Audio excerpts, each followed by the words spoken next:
শাকসবজি চাষাবাদের এক নতুন কৌশল বা পদ্ধতি হচ্ছে ব্যাগ গার্ডেনিং, যার মাধ্যমে সীমিত পরিসরে শাকসবজি উৎপাদন সম্ভব। এ পদ্ধতি সেই সকল গৃহস্থালির জন্য উপযোগী যাদের প্রচলিত উপায়ে চাষাবাদ করার জমি বা সুবিধাদি নেই। আফ্রিকা মহাদেশের কেনিয়া এবং উগান্ডার বস্তি এলাকায় সাফল্যজনকভাবে এই পদ্ধতি বাস্তবায়িত হচ্ছে। খাদ্য চাহিদা এবং খাদ্য নিরাপত্তায় বিষয়টি বিবেচনা করে বাংলাদেশের জন্য এই পদ্ধতি উপযোগী হবে বলে ধারণা করা হয়।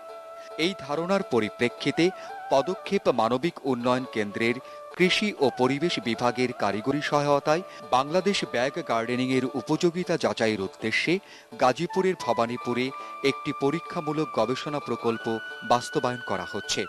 গ্রীষ্মকালীন শাকসবজি যেমন লাল শাক, ডাঁটা শাক, পুঁই শাক, কলমি শাক, ঢেঁড়স, মরিচ, মিষ্টি কুমড়া এর ওপর পরিচালিত পরীক্ষাটির ফলাফল সন্তোষজনক।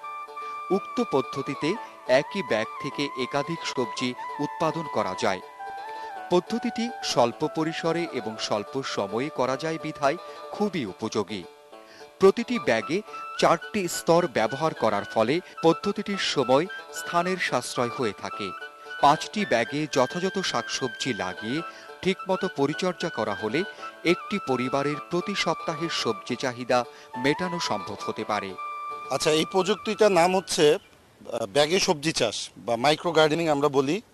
বিশেষ করে এটা বাংলাদেশে প্রথম আমরা এই কাজটা শুরু করেছি।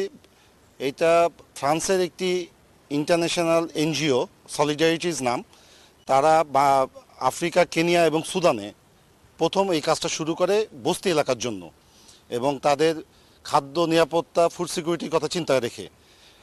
আমি সলিডারিটি এনজিওর সাথে যোগাযোগের মাধ্যমে এই প্রযুক্তি সম্পর্কে জ্ঞান লাভ করি এবং বাংলাদেশের এর উপযোগিতা যাচাইয়ের জন্য গত 1 বছর ধরে এই বিষয়ে গবেষণা কার্যক্রম চালিয়ে আসছি। আমরা বস্তা ব্যবহার করছি তার লংজিভিটির কথা চিন্তা করে।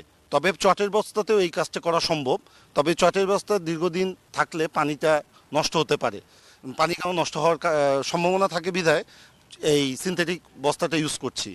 এবং এই বস্তাতে মাটি এবং 2:1 অনুপাতে আপনার গোবর বা জৈব সার ব্যবহার করতে হয়।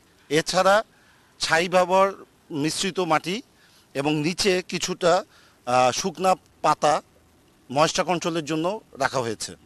আর এখানে আরেকটা বিশেষ কথা বলা প্রয়োজন যে এখানে যে ছিদ্রগুলো আপনারা দেখছেন পাশের, এই ছিদ্রগুলোতে আমরা চারা হওয়ার পর এটা হলো স্থাপন করি। সরাসরি বীজ দিলে অনেক সময় জার্মিনেশনের ডিরেকশনের সমস্যা হয় বিধায় আমরা চারা